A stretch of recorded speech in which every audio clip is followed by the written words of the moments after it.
Welcome back, MTG Joe here. Today we are going to look at the weekly metagame breakdown for the standard best of 3 traditional standard. This month's qualifier will be standard, so best of 1 is this weekend. We put out a video earlier this week with some decks, and then the best of 3 play-in will be next week with the actual event, I believe.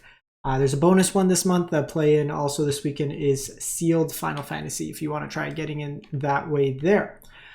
So we'll take a look at the deck list, see what's working, what's not, and kind of go through a mix of community decks. There's not a huge amount of data right now.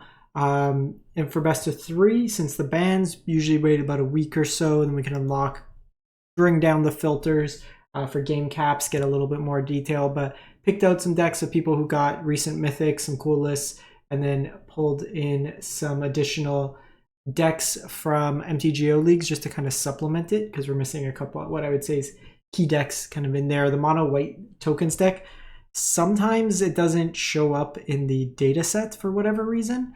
So that's one that I'm going to check with the Untapped guys and just see why it's not coming in. But we have an MTGO league version that you can take a look at. Just a programming note for the next couple days, we'll likely not have content. I need to step away for some personal matters, just to be a family for the next couple days. So be back later in the week, hopefully with some more content, but don't anticipate some videos for a couple days as I kind of get things settled up here. Looking at the distribution, Dimir Midrange makes up 26% of the meta currently from Diamond to Mythic rank on the Arena ladder. In one of the MTGO challenges, it finished top 7 out of 8 for the top 8, where the Dimir Midrange deck. Few different configuration cards, but this deck is very powerful, had no bans, so it makes sense. A deck that was already competing with the top dogs before bans, and then they nuked all its competition, so it's ahead. They banned enough that Golgari Midrange, Golgarbage, is no longer garbage, making up 15%. We have Azorius Control at about 6, Oculus at about 5, Demons at about 5, Naya Yuna at about 5. These decks aren't showing up too much in terms of the data, like above 55% win rate right now. They kind of correspond, at least for the aggregate. Like there's small samples like here where they might show, but when you're at like this could be 10 like 6 out of 10, for example. Obviously the percentage doesn't work, but it could just be a small sample size in case of that. Golgari Self-Mill, the Roots deck at 3.4, Jeskai Control at 3. So looking at the decks, Diamond and Mythic rank, 12,000 games. Dimir Midrange is also the highest win rate deck, 65%. This is the deck that probably is the most flexible. It lets you play aggressive, lets you play tempo-y, lets you play control. Kaido, just a very powerful card when you have evasive creatures like Fairy Mastermind, Spyglass Siren. People usually don't want to block the Cecil, so then you could cheat this in early. The tech that a lot of the decks have picked up is Saiba Cryptomancer. 2 mana, 0/1, flash backup. Hexproof so you can protect something, but it's also a ninja. So if you have the emblems with Kaido, it also buffs this up here. Bunch of cheap removal, cut downs, go for the throats, some edicts in here for kind of the mirror, phantom interference, then you have Enduring Curiosity to draw you a bunch of cards. Soulstone Sanctuary, Restless Reef for value. X command, just sweeper for creature decks. In grindier matchups can rebuy you threats. Triggered activated abilities, you have Tishana. Preacher for the aggressive decks, just kind of stabilizes you. Even in grindier matchups could be reasonable, just to kind of get you some value out of that. Even like heavy control matchups, when you want to cut your cut downs, you can bring that in, along with like Disdainful Stroke negates, just cheap counters, Anoint for cheap removal, Graveyard Hate and Ghost Vacuum, Duress for hand hate. We have Golgari Self-Mill or Golgari Graveyard. So this deck here is playing Insidious Roots. So this allows you to make tokens whenever a creature leaves your battlefield. Tyvar gives those tokens haste, so you can immediately kind of get value for them. Mills you into combo pieces. With Osteomancer Adept, you can tap it and basically spells in your graveyard. So until the end of the turn, you may cast creature spells from your graveyard, by foraging, so exiling 3 cards in addition to its cost. So this lets you kind of keep casting things over and over again, if you can kind of keep filling your graveyard. Town Greeter fills your graveyard, Rebel Belt fills your graveyard, Molt Tender can fill your graveyard, Dragon Sniper, just kind of card that trades up, blocks with reach, stuff like that. Overlord mills you, Dredger's Insight gains you life when stuff comes out of the graveyard. So a bunch of ways to kind of get value. Scavenging Ooze, every time you exile something from your graveyard, you make a token. So you can, they have haste, they can kind of just keep feeding the Scavenging Ooze. You can do it at like your opponent's end step, gain a whole bunch of life and creatures.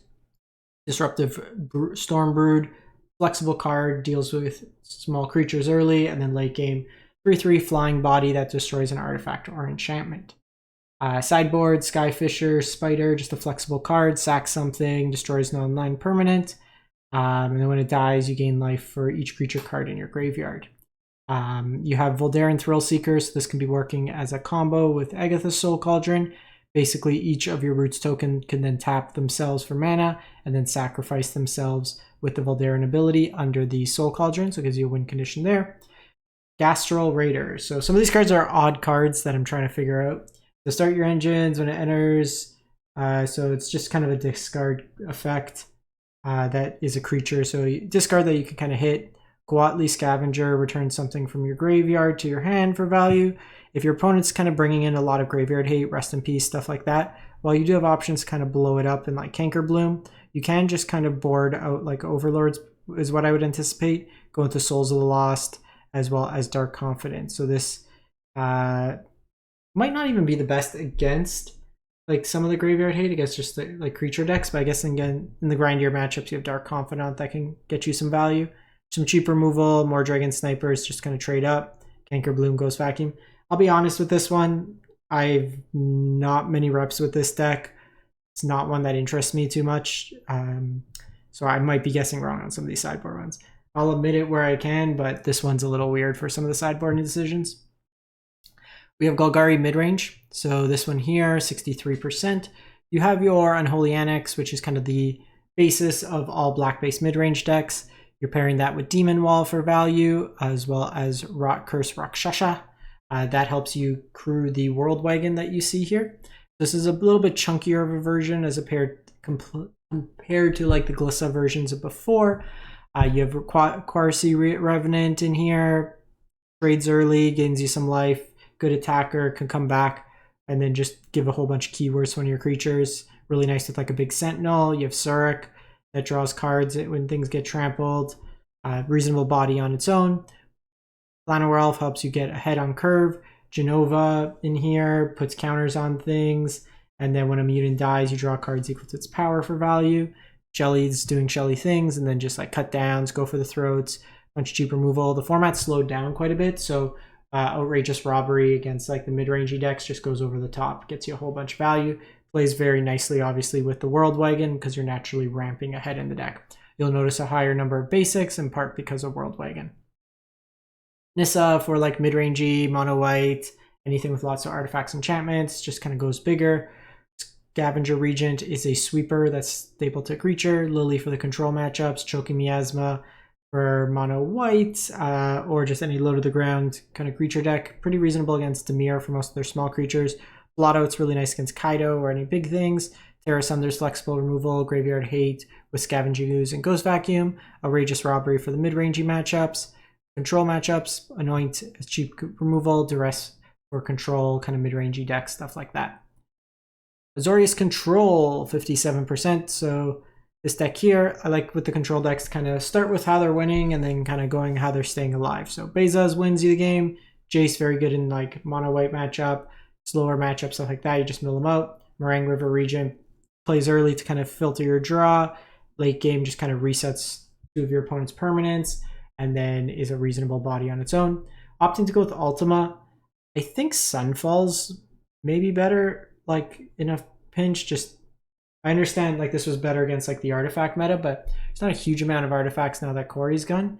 Sunfall exiling seems really reasonable. But in any case, you have Ultima in here. Then just like cheap interaction. 3 steps ahead is cheap counter, change, negates, no more lies. Get lost in here. There's also a River Churn Monument that kind of combos with Jace to just mill out your opponent in slower matches. Stock up refills your hand, temporary lockdown, as well as Day's Judgment keeps you alive with Ride's End in here. Then you got utility lands. This one here. So you got some mill ability in here. Mills half of your opponent's library in here. So this also combos with the River Churn. Some matchups, if you just want to slow down, become more mid-rangey, you have Overlord of the Mistmoors. Another Sunfall is a sweeper here. Stionic Sphinx, just a nice flash threat in the kind of control mirrors, lets you play a threat on your opponent's turn. Slower matchups, you mill with Jace. Aggressive decks, you have Beza. Graveyard Hate with Conceal. Combo hate with like Stonebrain, goes back in for Graveyard Hate, and aggressive decks, you have Authority of the Consoles.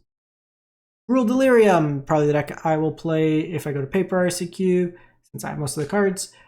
So this one here, you got Tersa and Screaming Nemesis as your 3-drop slot. In the best of 1 version I just got Mythic with, I'm also playing the, now I'm going to forget its name, the vehicle, but I can see going back to Nemesis. It's playing mostly on my iPad, but Gastro Thrill Roller. I like this just because it comes back from your graveyard. It's pseudo board wipe protection since it's virtual haste, but core of this deck here is getting Delirium. You can establish that early by using things like Patchwork Beastie. Seed of Hope mills you over.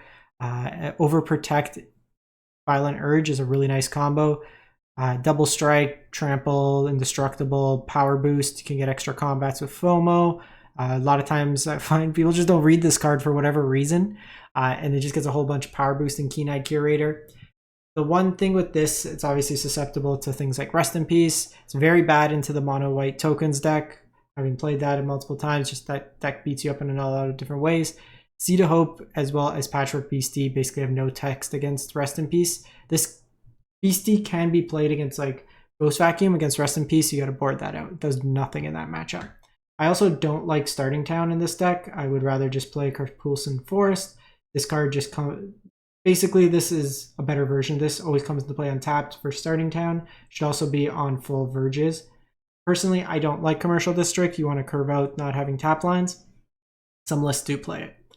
The Twin Moss Stormbrood, you're never casting this for the white mode. I guess you can technically in this one with Starting Town, but realistically, this is replacing Witchstalker Frenzy, but it's something that can be hit off Breakout or Seed of Hope, since it is a permanent. Nemesis for the aggressive decks, Self-Destruct, just kind of removal that also kind of deals damage, kind of flexible with some of your bigger creatures. You can fling like a big 7/7 or something.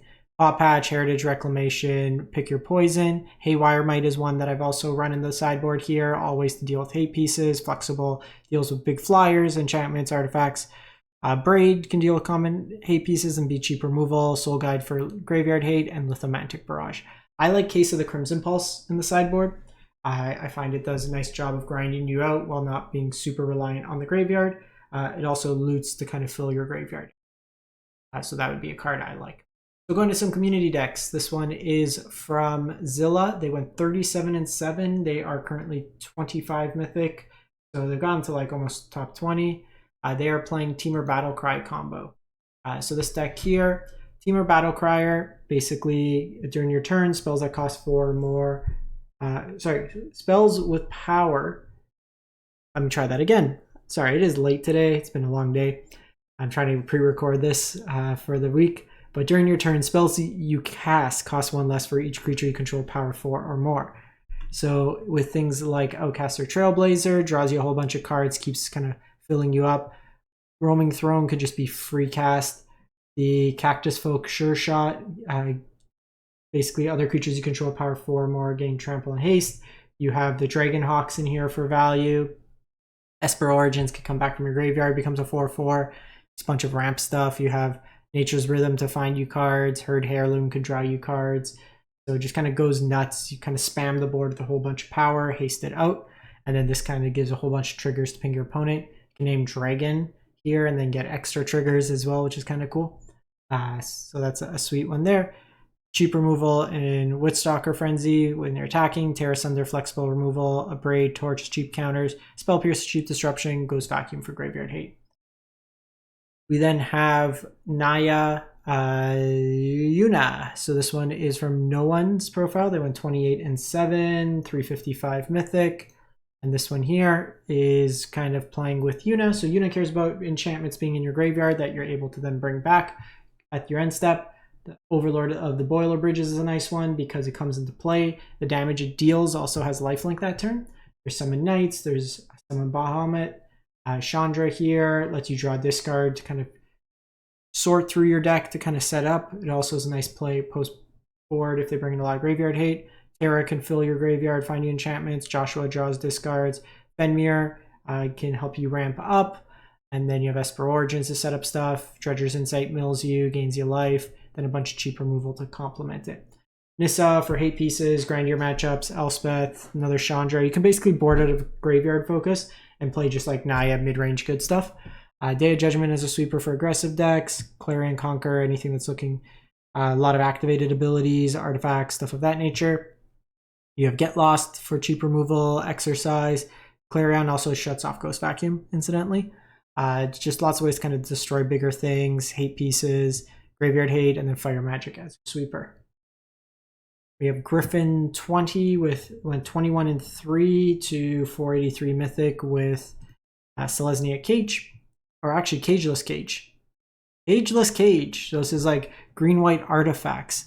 Teething Wormlet in here gets bigger with other artifacts. Warden taps to get you value, so kind of going wide. Regal Bunnycorn in here.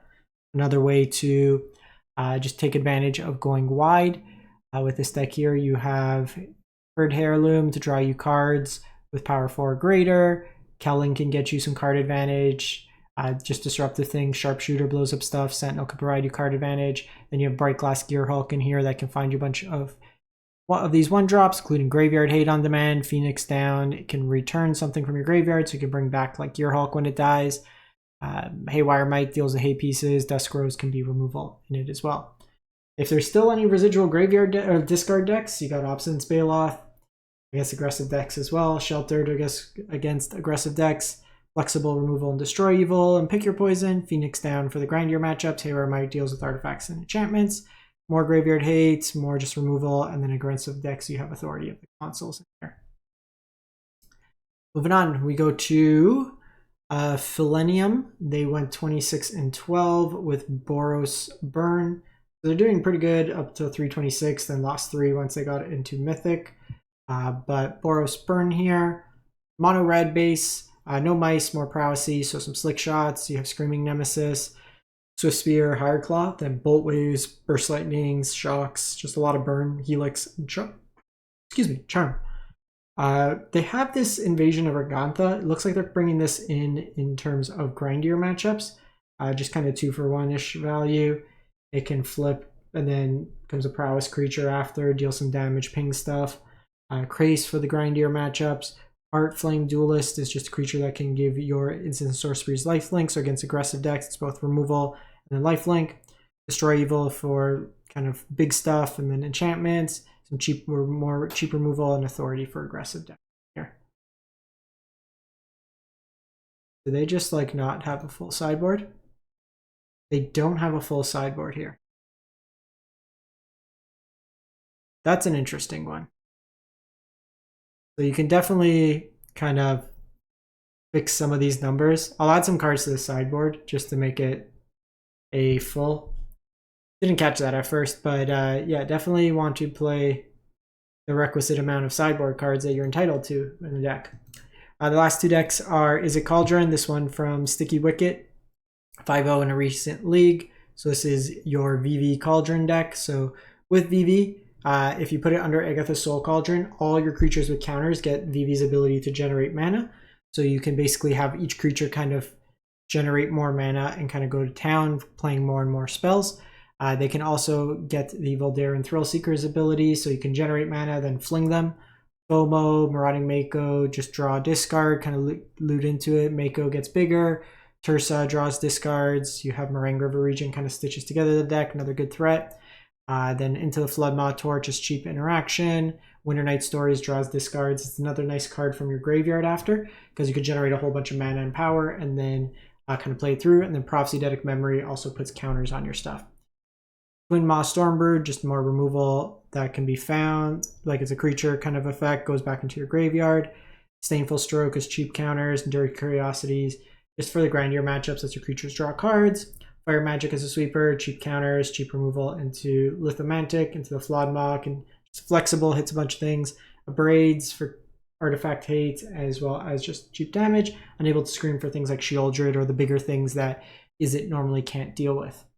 And lastly, mostly mono white, just splash blue, which I like for the Jaces, but this is from OVM La Cabrera, first place in a recent challenge.